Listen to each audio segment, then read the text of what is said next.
we are meeting up in a situation where the whole world is fighting against COVID-19. And in this situation, we have been advised to stay back at our home. Now, in this home quarantine period, let us get some knowledge and idea regarding our environment. And here we are going to start with class 7 geography, chapter number 1, our environment. Now, before starting with the chapter, we have to understand what does the word environment means. The word environment has come from a French word environner, which means our neighborhood. Now here you can see this.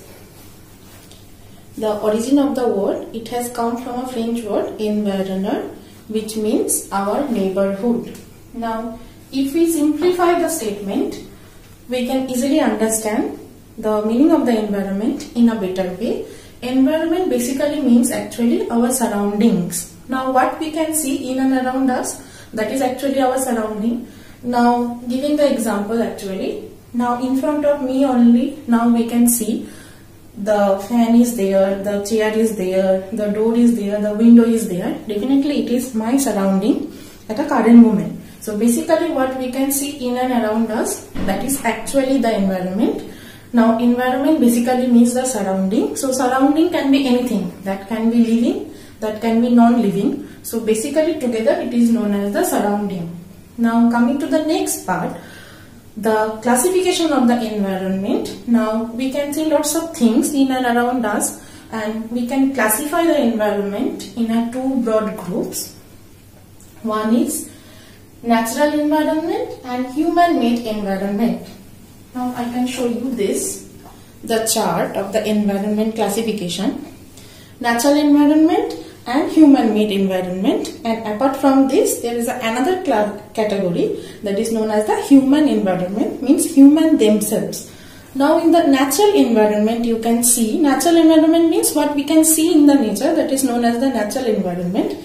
Now in the natural environment, it can divided into two main categories. One is physical environment and one is biological environment. Now what is physical environment? Physical environment means a type of environment which is non-living, that means not having the life. An example of the physical environment, you can see land, air, water. These are all, and along with sunlight. These are all actually, they are not having the life. They are known as the physical or abiotic environment. Now coming to the next category, the biological environment. The biological environment actually means, it is also known as the biotic environment. Biological environment basically means they are having the life or living things. Our example of the living things, so you already know, plants, animals, human beings themselves, even microorganisms. They are the category of the biological environment. Now this is the main division under the natural environment. If I see the division of the human-made environment, human-made environment means humans are making something, that all are under the human-made environment, like human beings, their creations, their activities, their social, cultural, economic, all type of activities. Together it is making up the human-made environment. So up to this, what we have learned, we have only learned about the definition of the environment along with the classification of the environment. Now already we have the idea regarding the physical environment and biological environment. Now the next category that we are going to learn, or next part that we are going to start with, the interrelationship between the biological and physical environment. Now what does the word interrelationship means? Interrelationship means how they are interrelated or how they are interacting with each other. This is known as the interrelationship. Now basically physical and biological environment, they are very much interrelated to each other. They are continuously interacting with each other, and by this interaction continuously transfer of matter and energy is actually going on in the environment. Now if we are going to discuss about the transfer of matter and energy, we have to learn first that from where all the energy is coming. Now already we have the idea regarding this. What is the main source of energy in the world? We all know that the sun rays or solar energy, it is the main source of energy for the world. from the sun, the direct rays are coming to the earth, and by that every matter and every single things in the environment is continuously rotating or interacting with each other. Now as this is continuously in a rotation or in a cyclic process, so by the sun rays we know that, and by the energy of the solar or by the energy of the sun actually, continuously we can see that the changes in the land, air and water occur, and along with that all the biological material also indirectly getting affected by that, and they are also continuously in a changing procedure. Let me give you some of the examples, and with the examples you can easily understand how these two are interrelated to each other. Now the first example that we are going to see is about the physical or abiotic. Take the example the sun rays. The sun rays is one of the examples of the abiotic or physical sections. Now the sun rays are coming, and with the help of the sun rays, land, air and water, the trees or plants are making their food. And we as a human beings, even the animals, directly or indirectly getting all the food and energy from the trees or from the plants. So basically you can see that with the help of the physical environment, all the biological things are living over the earth's surface. So this is the proof that they are interacting with each other. We can discuss this matter in an opposite way also from the side of the biological environment.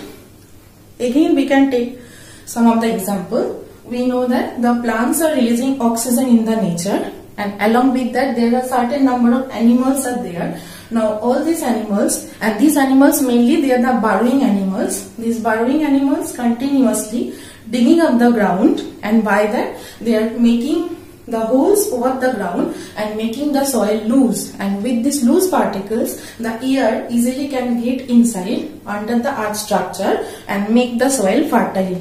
Along with that, the human beings, the most important living organisms in the world. Now human beings, they can change the environment by their certain number of activities. Activities like farming, grazing, mining, construction of any material like construction of bridges, construction of houses, construction of roadways, railways, any type of construction, along with cutting down of the trees continuously done by the human beings, and by that they changes the physical environment. So already you can see that both is interrelated, physical relation and the biological relation. You can see both are interrelated to each other, they are continuously interacting with each other, and by that we all live over the earth's surface. The next part that we are going to discuss is about the various aspects of the natural environment. Natural environment can be classified into two types that already we have discussed. Now in this natural environment, land, air, water and living organisms, everything is included, and this constituents the natural environment. So basically there are lots of constituents in the natural environment. These together known as the realms of the earth or domains of the earth, and according to that we have 4 domains or 4 realms of the earth. About that already you learned in class 6. Here we are going to discuss in brief regarding the all domains and the importance of the all realms and the domains. So first we are going to see this diagram. You can see this is the 4 realms or domains of the earth, and in the diagram you can see this. The 4 structure or 4 layers have been drawn here: lithosphere, hydrosphere, atmosphere and biosphere.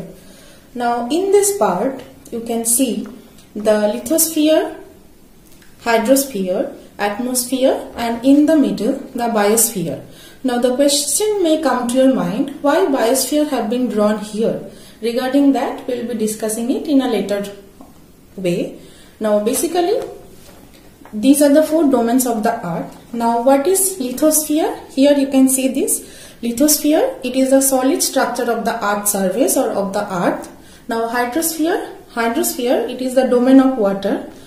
Atmosphere, it is the air that surrounds the earth. These are the 3 spheres or 3 domains, and according to that we have another zone or interacting zone known as the biosphere. Now what does the word biosphere means? It is the living world, or where all the living organisms live. These are the main 4 domains we have in the natural environment.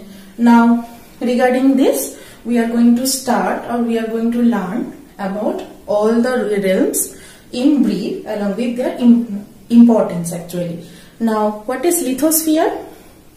Lithosphere, the word lithos means actually the rock, and sphere means the layer. That means the solid outer surface of the earth is known as the lithosphere, or it is also known as the crust. Now in this part of the lithosphere, it is made up with solid rock structure and the soil particles, and together it made up the lithosphere. In this lithosphere, if we consider the amount of the lithosphere equal to 100%, now in this 100%, 71% is occupied by the water or by the oceans or maybe any kind of water surface. Remaining 29% is occupied by various type of landforms like plains, mountains, plateaus, that can be anything. But this is actually the landforms of the lithosphere.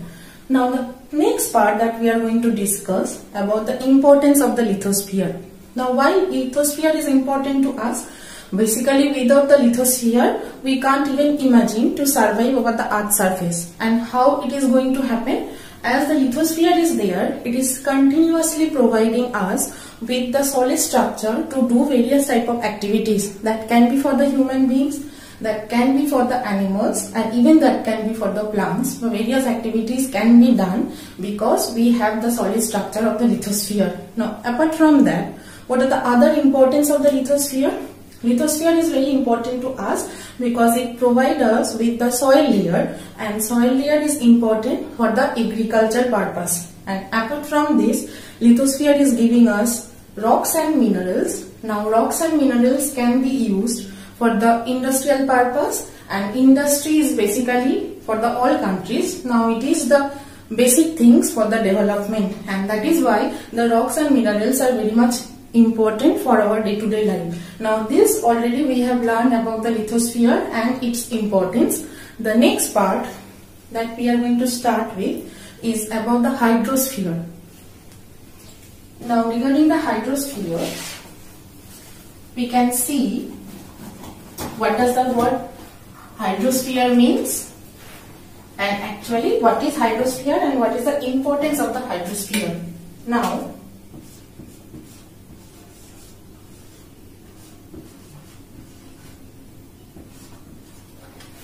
the word hydro means actually the water. The word hydro means actually the water, and sphere means the layer. So basically hydrosphere means the domain of water is actually known as the hydrosphere. Now in the hydrosphere, not only the 5 large oceans are included, but also other type of the water bodies like rivers are there, lakes are there, ponds are there, whales are there. All different kind of the water surface is included in the hydrosphere. Now hydrosphere basically means all the oceans, and apart from oceans, all the seas and other type of the water bodies. Now in this hydrosphere, we know that water is present in a different kind of form. Now how many forms of the water we know present in the particular atmosphere or in the particular surface? Over the atmosphere or over the earth, we have 3 forms of the water. Now water is present in a liquid form, and that can be seen in the river, pond, lakes, etc. Apart from this, water is present in the nature in the form of gas, that is known as the water vapor. And apart from that, water is also present in the nature in a solid formation like ice caps, ice sheets, glaciers are there in the high mountain and the polar region. So basically these are the 3 forms of the water that is present in the nature, and continuously this is rotating in the nature in a recyclic manner. This continuous endless cycle of the one form of the water to the another form is known as the water cycle, and this is very important for us, or very important for the atmosphere and for the environment. Now next things that we are going to learn is about the importance of the hydrosphere. So basically what is the importance of the hydrosphere, or what is the importance of the water? Water is very much important to us Without the water, any living organisms, they cannot be surviving, or they cannot be surviving over the earth's surface. So that is why it gives us the survival purpose. Now apart from that, water can be used for agricultural purpose, industrial purpose, and also for the mining purpose.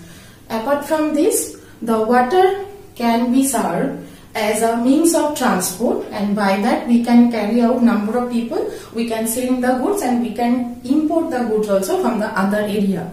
Now apart from this, water continuously regulating the climate of any area. How it is regulating? Take the example of any coastal area. In the coastal side, we all know that as water is present in that area, the climate continuously are in a moderate state, and that is why water keeps the climate of the coastal area in a moderate way. Apart from that, the lots of water is there, and in the nature, from the water or from the particular ocean basins and from the other part, we can easily obtain minerals, and rocks and minerals are very useful for the industrial purpose, and that is why all the purpose of the water is very much needed in the environment. And for all this purpose, water is having such kind of importance in the nature. Without this actually the living organisms cannot sustain over the earth's surface. Now apart from the hydrosphere layer, we have the another domain known as the atmosphere. Now what is atmosphere? Basically atmosphere means the layer of air that surrounds the earth. It is known as the atmosphere. Now the layer of air is surrounding the earth, that already we know. How is that possible that for a layer of air that can surround us? Actually it is possible because of the gravitational force of the earth. The gravity of the earth continuously pull the object towards the center, and by this the layer of the air actually continuously can surround us. Now apart from that, we have to learn what is air. Now what is air? Air is actually the mixture of various type of gases, and in this various type of gases, not only the gas particles are there, but also dust particles, water vapor, and other molecules are also present. Now together they are known as the air. Next part that we are going to discuss is about the combination of different kind of the gases in the air. Now we can see this is known as the composition of the air, or composition of the atmosphere. Now in this composition, we can see this is the diagram of the composition of the atmosphere. We have several number of gases, and in this several number of gases, we can see the maximum portion is covered by the nitrogen gas. This is the portion 78%. 78% is covered by the nitrogen gas. The next proportion is about the oxygen gas. 21% is covered by the oxygen gas. Together they make up 99% of the atmosphere. Now apart from this, the rest 1%, you can see this is having the other gases, and other gases basically means the carbon dioxide gas, the water vapor. Apart from carbon dioxide, water vapor, we have helium, argon, neon, these different type of the gas along with dust particles and water vapor. Together they make up the air. So basically this is the composition of the atmosphere, and as we can see there are lots of different type of gases are there, so their functions are also different from each other. Now that is why the importance of the atmosphere, the next thing that we are going to learn. And importance of the atmosphere basically means why all the dust particles, water vapor and different type of gases are important to us, or important for the all living beings over the earth's surface.